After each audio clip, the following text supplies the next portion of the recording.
नमस्कार दोस्तों, welcome back to my YouTube channel best of education Mantra. प्यारे दोस्तों, आज हम करने वाले एनसीईआरटी में क्लास 8 के हिस्ट्री के चैप्टर नंबर 6 जिसका नाम है देशी जनता को सभ्य बनाना और राष्ट्र को शिक्षित करना। ठीक है, तो चलिए इस चैप्टर को हम देखते हैं। अगर आप सीटेट, एचटेट या किसी भी एग्जाम की तैयारी करते हैं जिसमें एनसीईआरटी की बुक से क्वेश्चन पूछे जाते हैं, ये वीडियो आपके लिए बहुत ही महत्वपूर्ण है।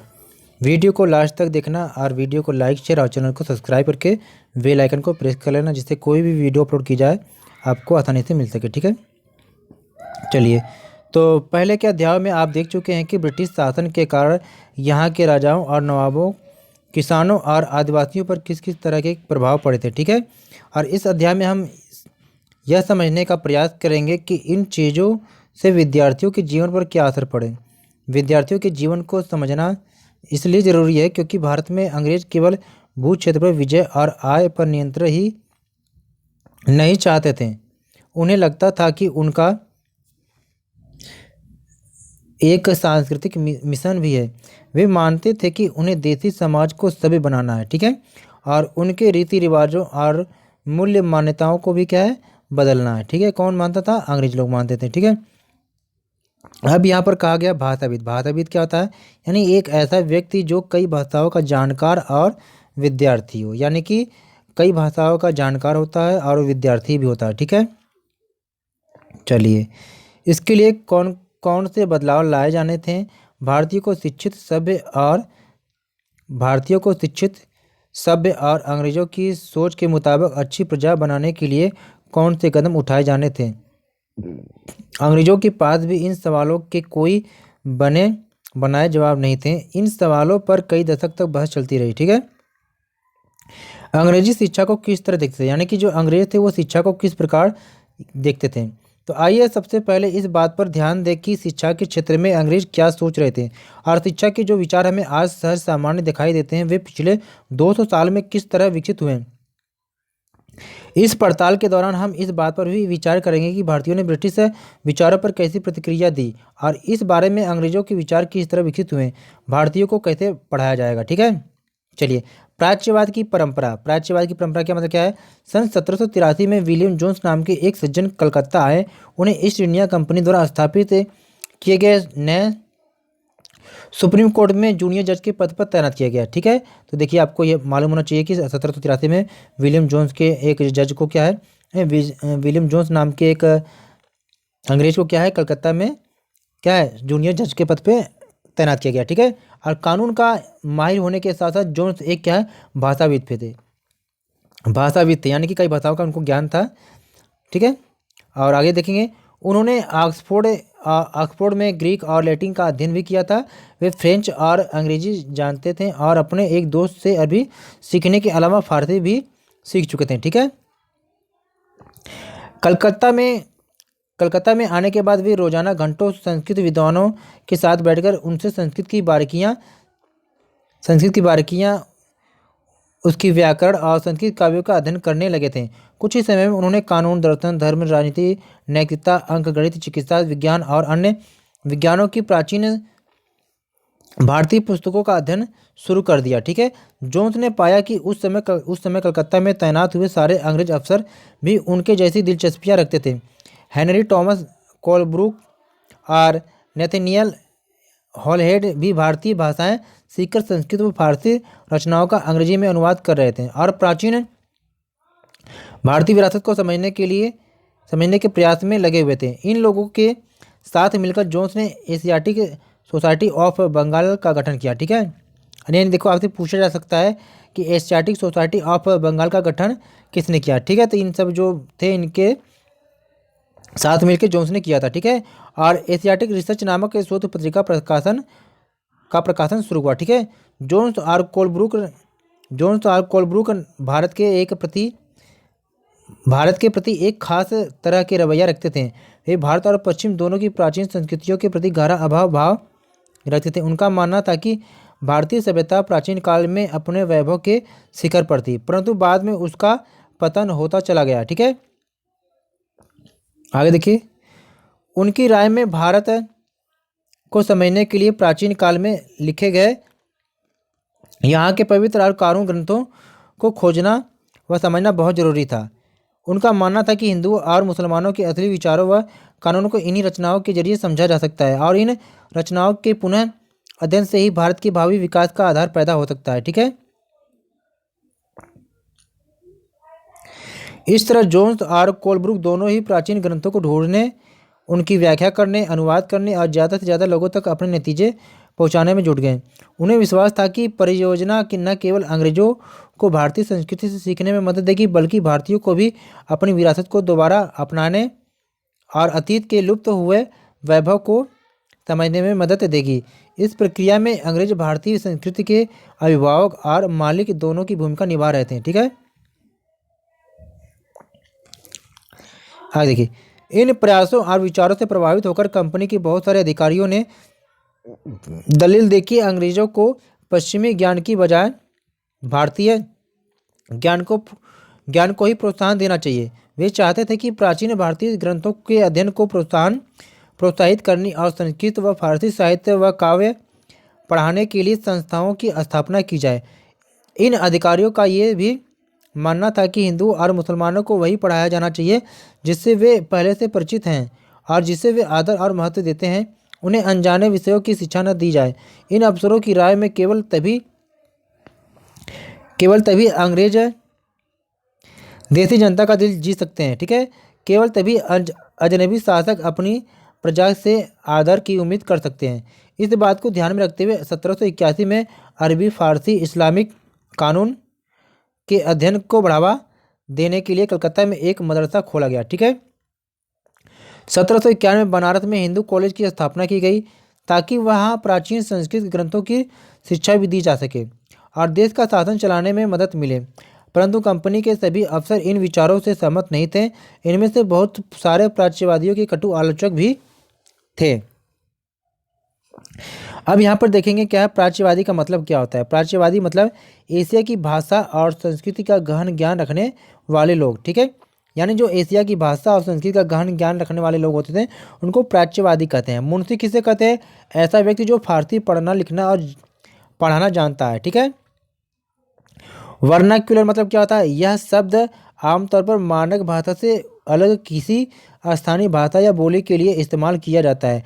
भारत जैसे औपनिवेशिक देशों में अंग्रेजी रोजमर्रा इस्तेमाल की स्थानीय भाषा और साम्राज्यवादी शासकों की भाषा अंग्रेजी के बीच फर्क को चिन्हित करने के लिए इस शब्द का इस्तेमाल करते थे। ठीक है। मदरसा मतलब क्या है? सीखने के स्थान को अरबी भाषा में मदरसा कहा जाता है। यह किसी भी तरह का स्कूल या कॉलेज या कोई और संस्थान हो सकता है। ठीक है। चलिए यहाँ पर थोड़ा सा देखेंगे, इस चित्र से भी क्वेश्चन पूछे जाते हैं। ठीक है। यानी वारेन हेस्टिंग्स का ये स्मारक है रिचर्ड वेस्ट मॉकेट 1830 से अब कलकत्ता स्थित विक्टोरिया मेमोरियल में है। ठीक है। यानी इस तस्वीर से पता चलता है कि भारत में ब्रिटिश सत्ता के बारे में प्राच्यवादी किस तरह सोचते थे। यहाँ आप देख सकते हैं कि सबसे ऊपर हेस्टिंग की भव्य प्रतिमा है जो प्राच्यवादियों की सबसे ऊपर हेस्टिंग की भव्य प्रतिमा जो प्राच्यवादियों के भारी समर्थक थे। इसके एक तरफ पंडित और दूसरी तरफ नीचे बैठा हुआ मुंशी दिखाई दे रहा है। ठीक है। हेस्टिंग्स तथा अन्य प्राच्यवादी भारतीय विद्वानों से विभिन्न भारतीय भाषाएं सीखना चाहते थे जिन्हें वह कई बार केवल बोलियां समझते और वर्नाक्युलर का नाम देते थे। स्थानीय रीति रिवाजों और कानूनों के बारे में जानना चाहते थे। प्राचीन ग्रंथों के अनुवाद और व्याख्या में मदद चाहते थे। हेस्टिंग्स ने पहल करके कलकत्ता मदरसे की स्थापना की और उनका विश्वास था कि यहाँ के प्राचीन रीति रिवाज और यहाँ की ज्ञान संपदा ही भारत में ब्रिटिश शासन के आधार होने चाहिए। ठीक है। अब यहाँ पर देखिए क्या कहा गया कि पूरब की जघन्य गलतियाँ, यानी अंग्रेज क्या है भारत के साहित्य को क्या है मानते थे कि इनमें बहुत सारी गलतियाँ हैं। ठीक है। चलिए आगे देखते हैं। 19वीं सदी की शुरुआत से ही बहुत सारे अंग्रेज अफसर शिक्षा के प्राच्यवादी दृष्टिकोण की आलोचना करने लगे थे। उनका कहना था कि पूर्वी समाज का ज्ञान त्रुटियों से भरा हुआ है और अवैज्ञानिक है। उनके मुताबिक पूर्वी साहित्य अगंभीर और सतही था। इसलिए उन्होंने दलील दी कि अंग्रेजों को अरबी और संस्कृत भाषा व साहित्य के अध्ययन को बढ़ावा देने पर इतना खर्चा नहीं करना चाहिए। ठीक है। प्राच्यवादियों पर हमला करने वालों में जेम्स मिल प्रमुख थे। उनका विश्वास था कि अंग्रेजों को देसी जनता को खुश करने और उसका दिल जीतने के लिए जनता की इच्छा के हिसाब से या उनकी भावनाओं को ध्यान में रखते हुए शिक्षा नहीं देनी चाहिए। उनकी राय में शिक्षा के जरिए उपयोगी और व्यवहारिक चीज़ों का ज्ञान दिया जाना चाहिए। इसलिए भारतीयों को पूर्वी समाज के काव्य और धार्मिक साहित्य की बजाय ये पढ़ाया जाना चाहिए कि पश्चिम ने किस तरह की वैज्ञानिक और तकनीकी सफलताएं हासिल कर ली है। अब यहाँ पर देखेंगे मदरसा का यहाँ पर अर्थ क्या दिया गया है, ठीक है। यानी सीखने के स्थान को अरबी भाषा में मदरसा कहा जाता है। यह किसी तरह का स्कूल या कॉलेज या कोई और संस्थान हो सकता है, ठीक है। यानी कि सीखने के स्थान को मदरसा कहते हैं अरबी भाषा में, ठीक है। ये भी ध्यान रखेंगे, पेपर में पूछा जा सकता है कि सीखने के स्थान को अरबी भाषा में क्या कहते हैं, ठीक है। ये भी इम्पोर्टेंट है। चलिए यहाँ पर देखेंगे 1830 के दशक तक प्राच्यवादियों का विरोध और तीखा हो गया था। थॉमस बेबिंगटन मैकाले इन आलोचकों में सबसे मुखर और प्रभावशाली विचारक थे। वह भारत को असभ्य देश मानते थे, ठीक है। जिस तरह सभ्यता का पाठ पढ़ाना जरूरी था, यानी कि जिसे सभ्यता का पाठ पढ़ाना जरूरी था। मैकाले के मुताबिक पूर्वी ज्ञान की कोई भी शाखा इंग्लैंड की प्रगति के समकक्ष नहीं, यानी कि उनका मानना कि पूर्वी ज्ञान कोई भी क्या इंग्लैंड के बराबर नहीं है। मैकाले का कहना था कि, यानी ये जो कथन बहुत फेमस है, एग्जाम में पूछा जाता है, ठीक है। मैकाले का कहना क्या था, एक अच्छे यूरोपीय पुस्तकालय का केवल एक खाना ही भारत और अरब के समूचे देसी साहित्य के बराबर है, ठीक है। आगे देखिए, उनका तर्क था कि भारत में ब्रिटिश सरकार को प्राच्यवादी ज्ञान पर सरकारी पैसा बर्बाद नहीं करना चाहिए, क्योंकि इससे कोई फायदा होने वाला नहीं है, ठीक है। गहन ऊर्जा और आवेश पूर्वक मैकाले ने अंग्रेजी भाषा सिखाने की जरूरत पर जोर दिया। उनका मानना था कि अंग्रेजी के ज्ञान से भारतीयों को दुनिया की श्रेष्ठतम साहित्यिक कृतियों को पढ़ने का मौका मिलेगा। यहाँ के लोग पश्चिमी विज्ञान और दर्शन के क्षेत्र में वे विकास से अवगत हो पाएंगे। इस प्रकार उनका कहना था कि अंग्रेजी पढ़ाना लोगों को सभ्य बनाने, उनकी रुचियों, मूल्यों और संस्कृति को बदलने का रास्ता हो सकता है, ठीक है। मैकाले के मिशन, यानी मैकाले के विवरण के आधार पर, यानी कि मैकाले का विवरण कब आया था, 1835 में अंग्रेजों का शिक्षा अधिनियम पारित किया गया। ये फैसला भी लिया गया कि अंग्रेजों को उच्च शिक्षा का माध्यम बनाया जाए और कलकत्ता मदरसे तथा बनारस संस्कृत कॉलेज जैसे प्राच्यवादी संस्थाओं को प्रोत्साहन न दिया जाए। इन संस्थानों को अपने आप क्षरण का शिकार होते जा रहे अंधकार के मंदिरों की संज्ञा दी गई है। अब स्कूलों के लिए भी अंग्रेजी पाठ्य पुस्तकें छपने लगी, ठीक है।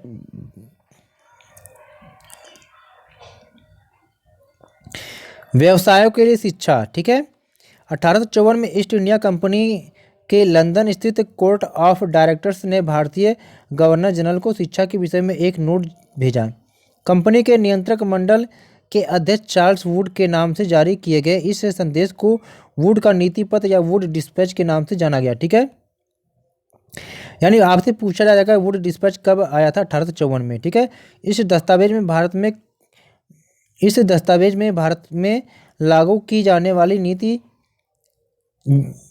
वाली शिक्षा नीति की रूपरेखा स्पष्ट करते हुए एक बार फिर दोहराया गया कि प्राच्यवादी ज्ञान के स्थान पर यूरोपीय शिक्षा को अपनाने से कितने व्यवहारिक लाभ होंगे। इस दस्तावेज में यूरोपीय शिक्षा का एक व्यवहारिक लाभ आर्थिक क्षेत्र में बताया गया था। उसके मुताबिक यूरोपीय शिक्षा के माध्यम से भारतीयों को व्यापार और वाणिज्य के विस्तार से होने वाले लाभों को समझने और देश के संसाधनों के विकास का महत्व समझने में मदद मिलेगी। यदि उन्हें यूरोपीय जीवन शैली से अवगत कराया गया तो उनकी रुचियों और आकांक्षाओं में भी बदलाव आएगा और ब्रिटिश वस्तुओं की मांग पैदा होगी, क्योंकि तब यहाँ के लोग यूरोप में बनी चीज़ों को अपनाना और खरीदना शुरू कर देंगे, ठीक है। वुड के नीति पत्र में यह तर्क भी दिया गया ताकि यूरोपीय शिक्षा से भारतीयों के नैतिक चरित्र का उत्थान होगा। इससे वे ज़्यादा सत्यवादी और ईमानदार बन जाएंगे और फलस्वरूप कंपनी के पास भरोसेमंद कर्मचारियों की कमी नहीं रहेगी। दस्तावेज के मुताबिक पूरब का साहित्य न केवल भयानक त्रुटियों से भरा पड़ा था, बल्कि यह लोगों में न तो काम के प्रति दायित्व और समर्पण का भाव पैदा कर सकता है और न ही शासन के लिए आवश्यक निपुणता पैदा कर सकता है, ठीक है। 1854 के नीति पत्र के बाद अंग्रेजों ने कई अहम कदम उठाए। सरकारी शिक्षा विभागों का गठन किया गया ताकि शिक्षा संबंधी सभी मामलों पर सरकार का नियंत्रण स्थापित किया जा सके। विश्वविद्यालय शिक्षा की व्यवस्था विकसित करने के लिए कदम उठाए गए। 1857 में जब मेरठ और दिल्ली में सिपाही विद्रोह कर रहे थे, उसी समय कलकत्ता, मद्रास और बम्बई विश्वविद्यालयों की स्थापना की जा रही थी। ठीक है, स्कूली शिक्षा प्रणाली में परिवर्तन के प्रयास भी किए गए।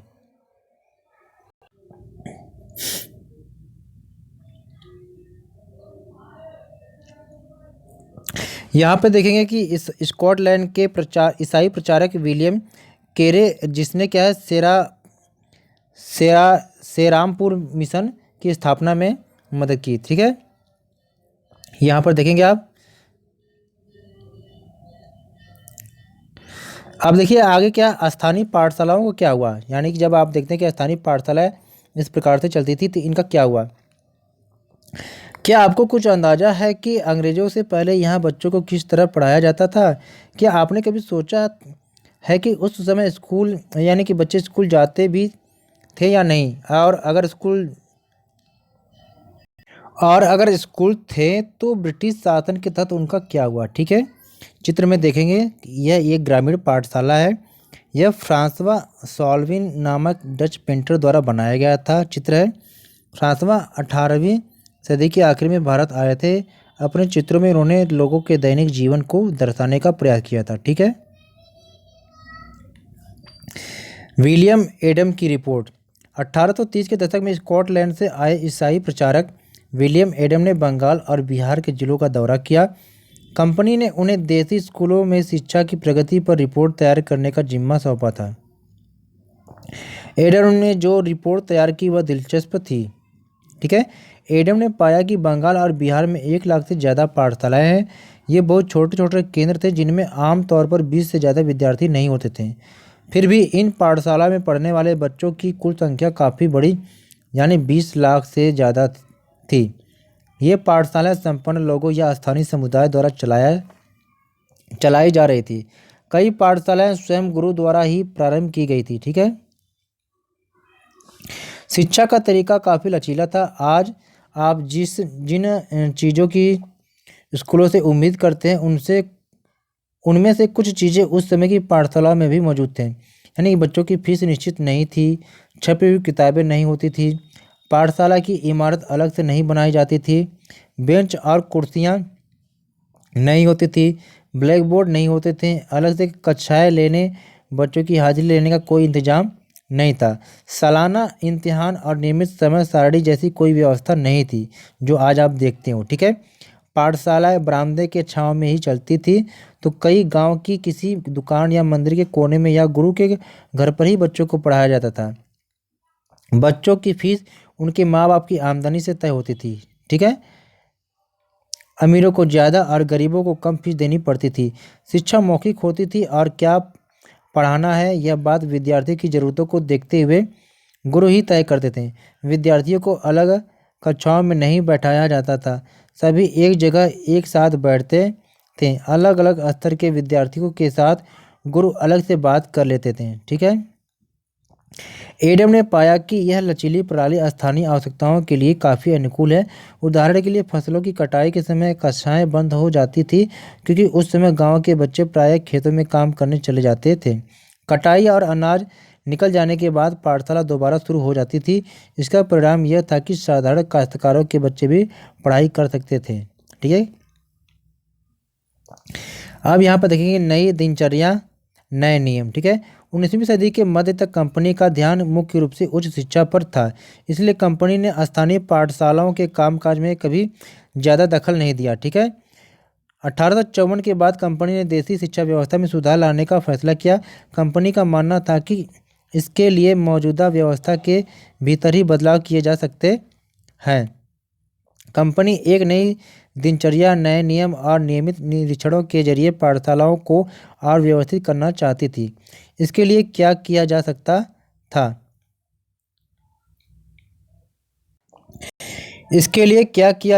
था? कंपनी ने क्या बदलाव उठाए? इस सबसे पहले तो कंपनी ने बहुत सारे पंडितों को सरकारी नौकरी पर रख लिया। इनमें से प्रत्येक पंडित को 4 या 5 स्कूल की देख रेख का जिम्मा सौंपा जाता था। पंडितों का काम पाठशालाओं का दौरा करना और वहां अध्यापन की स्थितियों में सुधार लाना था। ठीक है।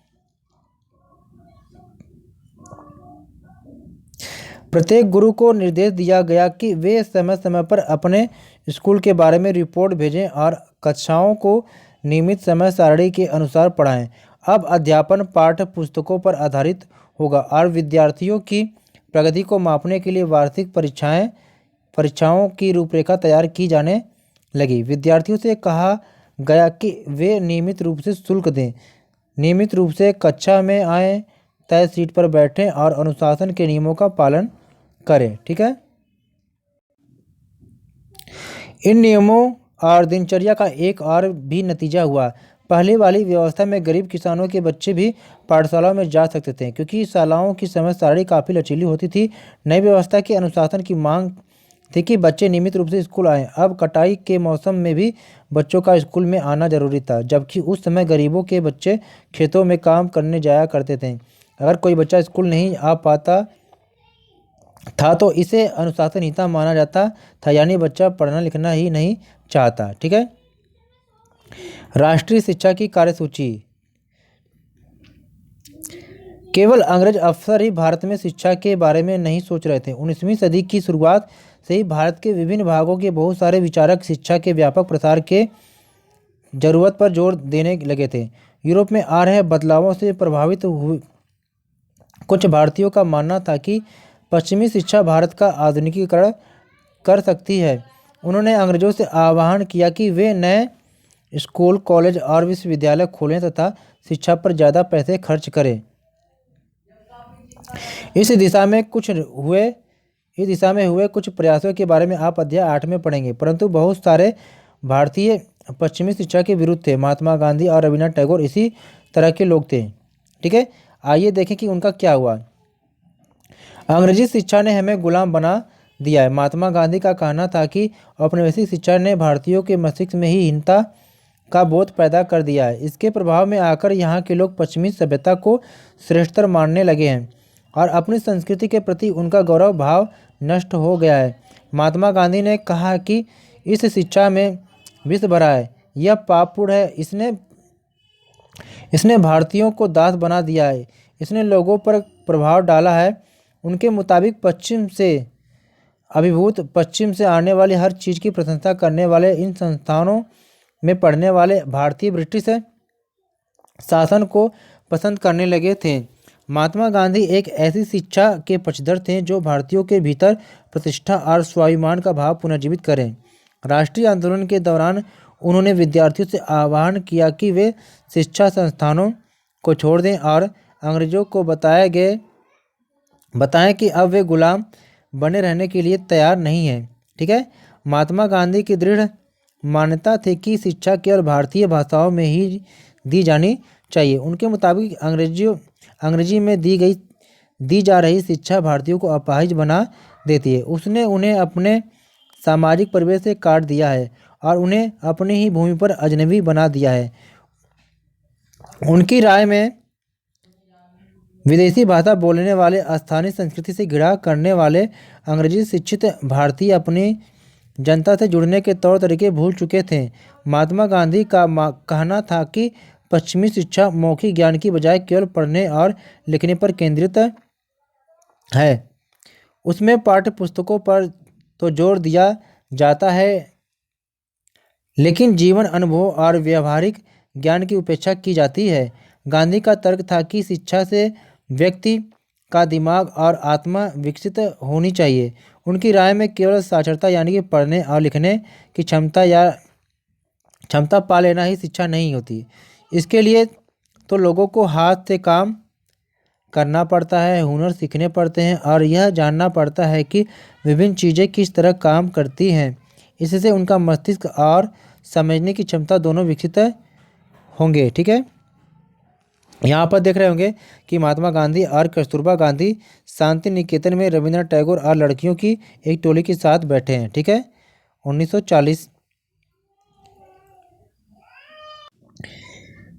जैसे जैसे राष्ट्रीय भावना का प्रसार हुआ, कई दूसरे विचारक भी ऐसी राष्ट्रीय शिक्षा प्रणाली के बारे में सोचने लगे जो अंग्रेजों द्वारा स्थापित की गई व्यवस्था के आमूल तौर पर भिन्न हो। ठीक है, यानी यहाँ पर देखेंगे टैगोर का शांति निकेतन। आप में से बहुत सारे दोस्तों ने शांति निकेतन के बारे में सुना है।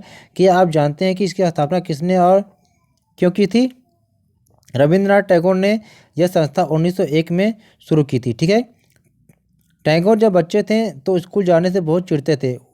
वहाँ उनका दम घुटता था, उन्हें स्कूल का माहौल दमनकारी लगता था। टैगोर को ऐसे लगता था कि मानो स्कूल कोई जेल है, क्योंकि वहाँ बच्चे मनचाहा कभी नहीं कर पाते थे। जब दूसरे बच्चे शिक्षक को सुन रहे होते थे, टैगोर का दिमाग कहीं और भटक रहा होता था। ठीक है, कलकत्ता के अपने स्कूल जीवन के अनुभवों की शिक्षा के बारे में टैगोर के विचारों को काफ़ी प्रभावित किया। जब वे बड़े हुए तो उन्होंने एक ऐसा स्कूल खोलने के बारे में सोचा जहां बच्चे खुश रह सके। ठीक है, जहां वे मुक्त और रचनाशील हो, जहां वे अपने विचारों और आकांक्षाओं को समझ सके। टैगोर को लगता था कि बचपन का समय अपने आप सीखने का समय होना चाहिए। वह अंग्रेजों द्वारा स्थापित की गई शिक्षा व्यवस्था के कड़े और बंधनकारी अनुशासन से मुक्त होना चाहिए। शिक्षक कल्पनाशील हो, बच्चों को समझते हो और उनके अंदर उत्सुकता जानने की चाह विकसित करने में मदद दे। टैगोर के मुताबिक वर्तमान स्कूल बच्चे की रचनाशीलता चकित होने के उसके स्वाभाविक गुण को मार देते हैं। ठीक है, टैगोर का मानना था कि सृजनात्मक शिक्षा को केवल प्राकृतिक परिवेश में ही प्रोत्साहित किया जा सकता है। इसलिए उन्होंने कलकत्ता से 100 किलोमीटर दूर एक ग्रामीण परिवेश में अपना स्कूल खोलने का फैसला लिया। उन्हें यह जंगल निर्मल शांति से भरी यानी कि शांति निकेतन दिखाई दी, जहां प्रकृति के साथ जीते हुए बच्चे अपनी स्वाभाविक सृजनात्मक मेधा को और विकसित कर सकते थे। बहुत सारे मामलों में टैगोर और महात्मा गांधी शिक्षा के बारे में कमोवेश एक जैसी राय रखते थे, लेकिन दोनों के बीच फर्क भी थे। गांधी जी पश्चिमी सभ्यता और मशीनों व प्रौद्योगिकी की उपासना के कट्टर आलोचक थे। टैगोर आधुनिक पश्चिमी सभ्यता और भारतीय परंपरा के श्रेष्ठ तत्वों का सम्मिश्रण चाहते थे। उन्होंने शांति निकेतन में कला, संगीत और नृत्य के साथ साथ विज्ञान और प्रौद्योगिकी की शिक्षा पर भी जोर दिया। इस प्रकार बहुत सारे लोग इस बारे में सोचने लगे कि एक राष्ट्रीय शिक्षा प्रणाली की रूपरेखा क्या होनी चाहिए। कुछ लोग अंग्रेजों द्वारा स्थापित की गई व्यवस्था में परिवर्तन चाहते थे। उनका मानना था कि इसी व्यवस्था को इस तरह फैलाया जाए कि उसमें ज़्यादा से ज़्यादा लोगों को पढ़ने के मौके मिले। इसके विपरीत बहुत सारे लोग ऐसे भी थे जो एक वैकल्पिक व्यवस्था चाहते थे ताकि लोगों को सच्चे अर्थों में राष्ट्रीय संस्कृति की शिक्षा दी जा सके। कौन तय करे सच्चे अर्थों में राष्ट्रीय क्या होता है? इस राष्ट्रीय शिक्षा की बहस स्वतंत्रता के बाद भी जारी रही। ठीक है, यहाँ पर हमने इस चैप्टर को कंप्लीट किया। प्लीज़ वीडियो को लाइक, शेयर और चैनल को सब्सक्राइब कर लीजिए और बेल आइकन को प्रेस कर लीजिए। ठीक है, जिससे कोई भी वीडियो अपलोड की जाए आपके पास नोटिफिकेशन पहुँच जाए। ठीक है, थैंक्स फॉर वॉचिंग।